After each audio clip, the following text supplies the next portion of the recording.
which goes to the Offensive Player of the Year. Braden's also in the running for the Jerry Rice Award, one of 25 finalists for the Freshman Player of the Year. And Andrew Zock is one of 30 finalists for the Buck Buchanan Award, which goes to the National Defensive Player of the Year. All right, 8 games were played on Saturday. Those winners advance.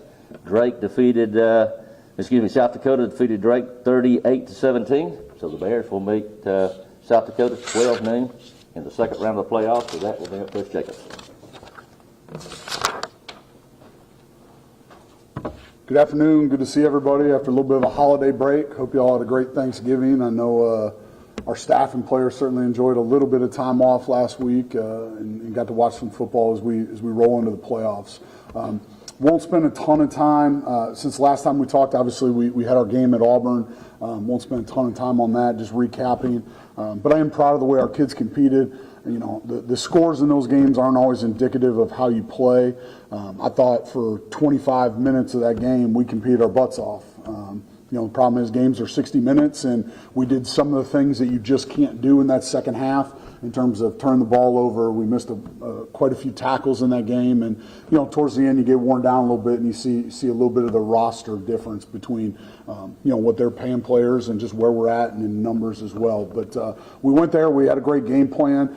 Just didn't always execute as much as we needed to. You know, but we don't go there just to go there for the consolation. We went there to compete and play well, and so obviously disappointed in the outcome, but certainly looking forward to what's ahead of us this week. You know, we're excited to host a second round game for the second year in a row. We're blessed to have a bye this past week. Did a good job of getting a handful of practices in and getting ready and prepared. Really worked on us most of last week, and then now we'll start to lock in and really focus on what I think is a tremendous South Dakota team. As far as South Dakota goes, they're a team that's playing really good football here late in the season. They're a team that had high expectations. They were a national semifinalist, so a Final Four team a year ago. Their quarterback, who's a tremendous player, is back. They do a great job running the football. I think they play in what many would argue is the toughest conference in FCS football, and they play good defense. And so, we had a tremendous challenge this weekend. I'm looking forward. I encourage all of Middle Georgia to come out. We got a 12 o'clock game. Georgia doesn't play until 4, so there's no excuses. I believe we call it kegs and eggs at my time at Ohio State. So we will have Blackfield ready to roll for tailgating, but I encourage as many folks as we can get out, students, faculty, staff, and more importantly the community, to get out and support this team, because we're a lot of fun to watch, and this is going to be a big-time college football game. So with that, I'll open it up for any questions from anybody. South Dakota State, like you already mentioned. South Dakota. Yeah, sorry, you're right. South Dakota, huge. Coyotes, not jackrabbits, man. Coyotes. What a great way to start the press conference. They actually, I guess why I made that mistake is, because you already mentioned they're playing a tough conference. They beat South Dakota State earlier this year. They had the crazy 5 overtime game.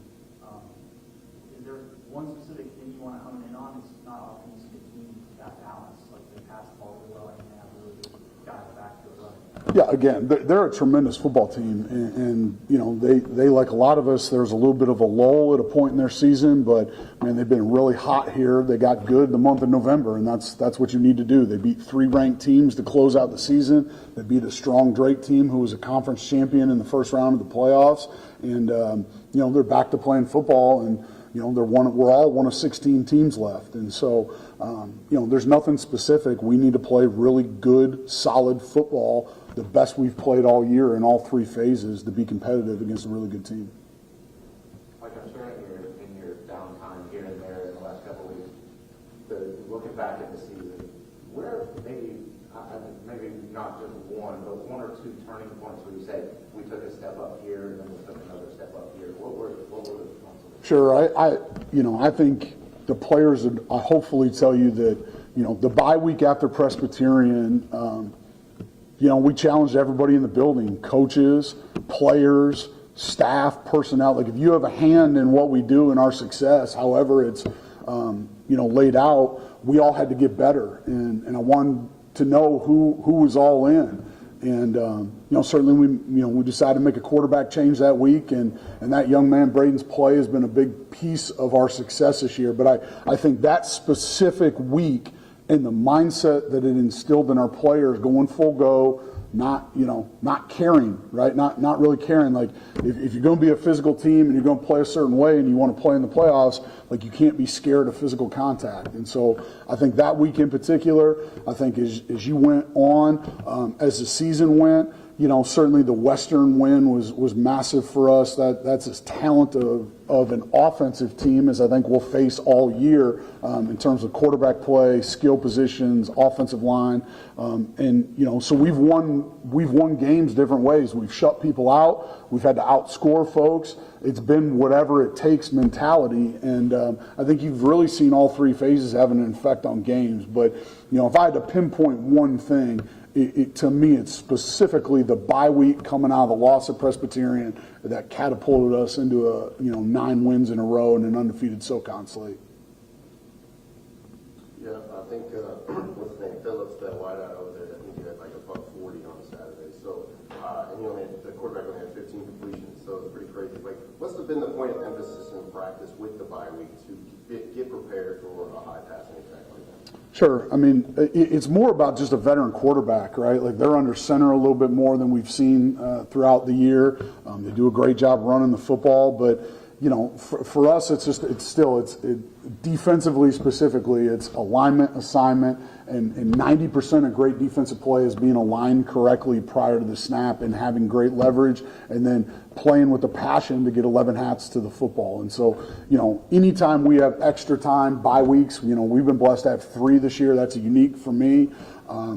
But we kind of go back to the basics, running, blocking, and tackling, and trying to get better at those things in a safe manner to not injure anybody. But those are really the things we worked on last week.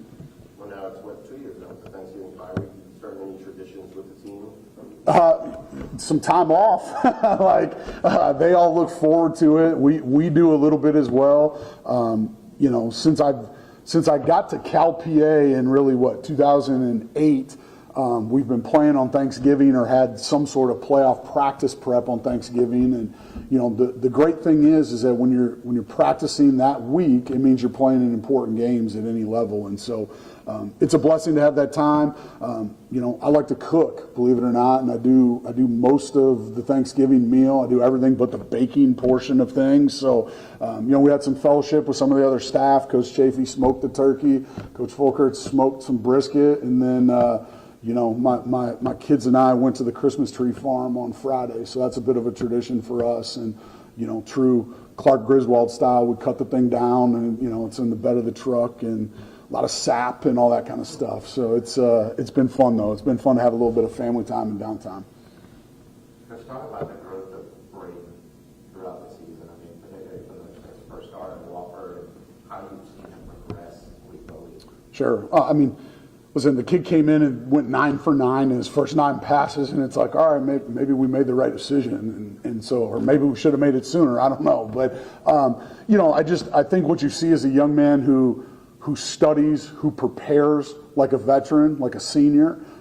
He's highly intelligent. The ball comes out quick, and what you see each week is it's not just the confidence that he has in himself. I think it's what his teammates believe in. That whether it's 3rd and 2 or 3rd and 14, we believe we're going to get the 3rd down and keep this thing moving. And his ability to make big plays and to not get rattled under pressure. And he's faced some really challenging defenses this season. And so, and really Wofford, that very first week, I don't know that Wofford's gotten enough credit this year. They won, I think, 3 or 4 in a row to end the season, but they're one of the top defenses in the country. And that game was a battle. That was a 22-21 game, and I thought he played really good against a top defense. And I think just the week-to-week growth and the extended preparation and then how he plays on Saturday has been the best thing and the funnest thing to watch.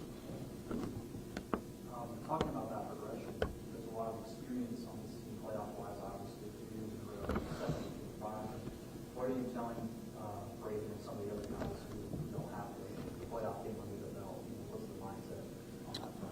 Sure. I think it's really important to keep the main thing, right? And to prepare. don't do more than what you've done to already be successful, right? Every player's got a 111th. Your job is to execute your specific 111th better than you've ever done it. Don't force things. Be who you are. Don't be afraid to make plays. And I look at the playoffs as house money, right? Like you're here, so you got to do whatever it takes to make sure you move on to the next round. And we're one of 16 teams. Every team left in this thing's got a chance at it. Everybody's really good. But there's nothing special or specific. Like it's about having a great week of preparation and then just playing free on Saturday and not worrying about the outcome, worrying about how we function and how we perform our job. Other than great, we do kind of a verge step to that back to basics week. That's Yeah. them into a bigger role. Sure. I think, the five guys up front on our offensive line, they're a group I challenged. I didn't think we protected well enough or ran the ball well enough against Presbyterian. And so, again, coming into a good Wofford team, I felt it was imperative. But that starting five of Amari Atchison, Jamari Freeman, Gavin Marks, Tyler Murray, and Xavier Jennings, I think has been as solid, especially in pass protection, as anybody in the country. Specific people, Gavin Marks, that's a young kid, that's a freshman that's also playing good football. I think Julian Fox and Drew Clare have really come into their own in the defensive side of things. Again, the big questions in our linebacker room coming into this, and I think those guys answered everything, and they've played tremendous this season. There's really anybody. Anytime you go from having a bunch of question marks and a terrible loss to ripping 9 in a row, everybody's getting better. But I think those have really stood out for me. I just had to have that big of a turnaround that really the year. I don't know if it's a full-blown turnaround. I hate to use that term because we expect to win every game. We didn't play well one Saturday, and we got challenged, and they got challenged, and I think our response is what I'm most proud of. But I expect to be, in every daggone ball game we play. I expect to win every game we play, frankly. So it's just the way I'm wired. I don't know. Let's give a nod to the program. What's it mean to have the national spotlight back here at 5 Star Stadium? Sure. This is what we talked about, right? Like we came here and, our goal has been to create a national program, not with the portal, people can be flash in the pan, right? They can be one-hit wonders, but can you build consistency through how you're doing it? And, can you do it at a high academic institution with kids that care about getting a high-quality degree? And so I'm really proud. This team, since the day I got here, they've had over a 3.0 every semester we've been here. We've graduated a bunch of guys. We've been able to keep key figures in our program because I think they value what we got going on here as a program, and that's tougher every day. But I think we have built a brotherhood, and it's something that nationally now, 3 years in a row in the playoffs, 2 years in a row at the bye, back-to-back SoCon championships after having never done it. First time that somebody's won it outright in back-to-back years since App State was in the conference. There's a lot that this team's doing right and well, and it's because I think we've built it the right way, and we've built it with the right kids, the right players.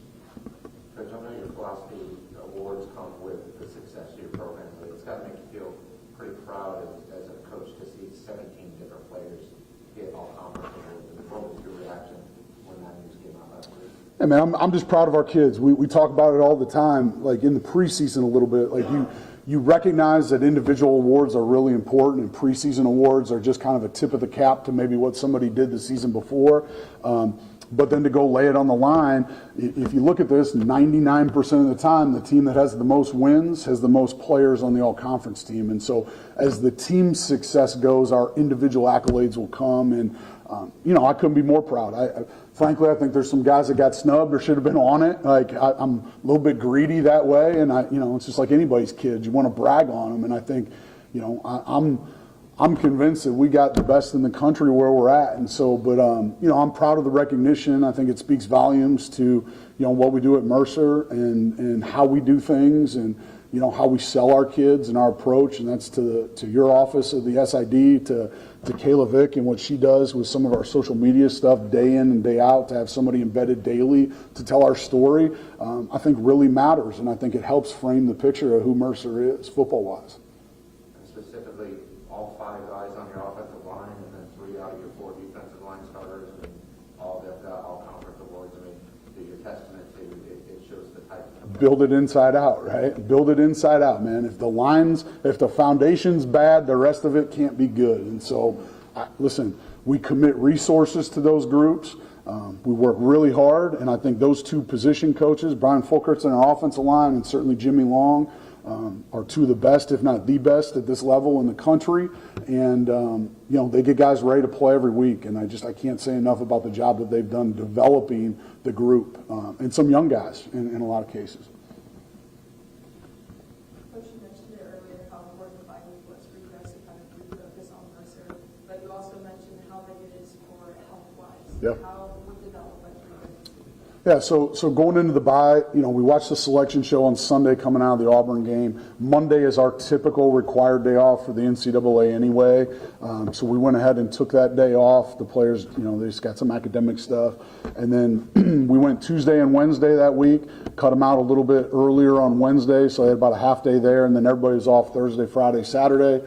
Had about a half day off on Sunday. And then we came back and went in shells yesterday and really started our kind of our mindset shift to fully being engaged with South Dakota and what they're trying to do.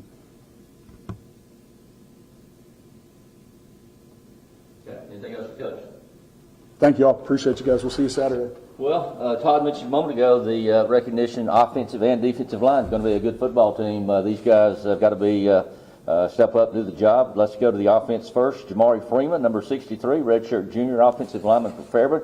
And just by the way, setting the stage, Mercer offensive defense, there's many national stats, top 5, top 10, etc. But the offense is the number one team in the nation at 504.1 yards a game.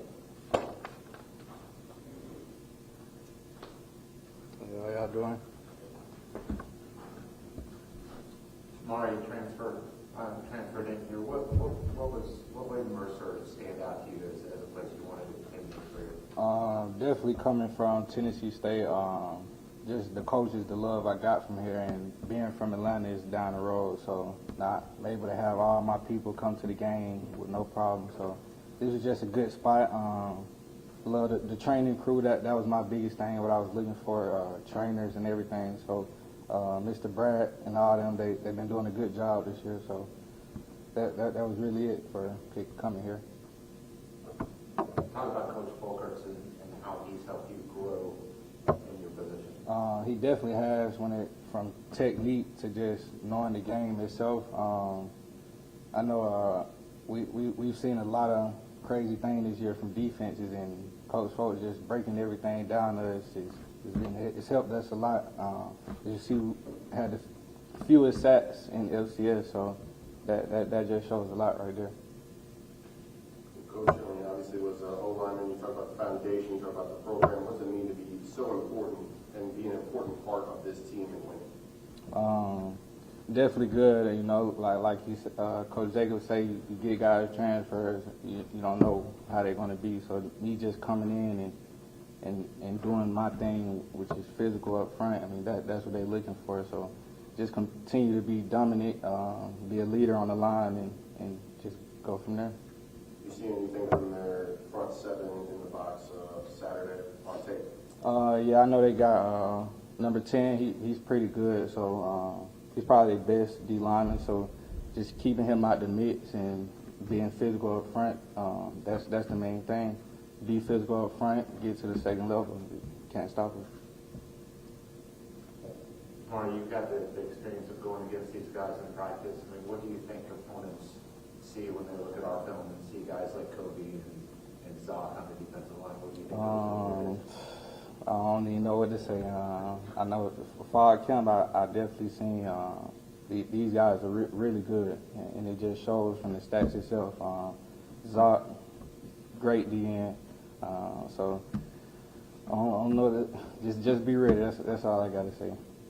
What kind of pride do you think do you yourself get, and you as an offensive lineman get that's second in the country in sacks allowed? That's pretty special. Yeah, it's really big, and I know that's what I like to have. Like I don't want my quarterback touched a lot, so just keeping him safe, and you see what he's been doing this year. So we keep him safe and score a touchdown. That's all you're gonna see. And a little bit make you a little bit more happier. You had a quick release quarterback, right? Yeah.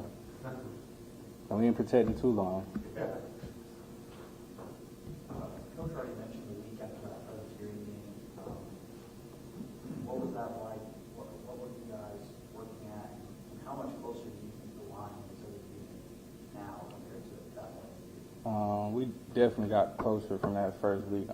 Like you say, that the week after that, the bye week, it was crazy. So we all came together. Something had to happen from that first game because how we performed, it just that wasn't good enough. So just coming together, the practice, just focus on being physical because that's our identity up front, just be physical. So everybody bought into that week and it showed off from there 9 straight. So. Obviously, you got a big playoff game coming here, and a lot of people have been talking about them kind of getting into this routine where it comes every single year. But this is going to be your first time playing a playoff game here at 5-star. What are you looking forward to today? I'm excited, ready to see who all comes out. I know I'm going to have a lot of people from everywhere come, so it's good to have it here, and that way everybody can come see us and just hosting a playoff game home. Like, who doesn't want that? So ready for the crowd to come out, bring the energy, and we're ready to go. How much does it mean to you the fact that your family can make the trip down here now? I know, like you said, at Tennessee Tech, it wasn't the easiest, but now obviously you guys are making all these accolades, and you look up and your family's there with you now. Yeah, it feels good. I mean, they're here every game. I know my mom comes to every home in a way, so she's always been there. But just to have more people come and see you who's never been able to see you play, it just means a lot.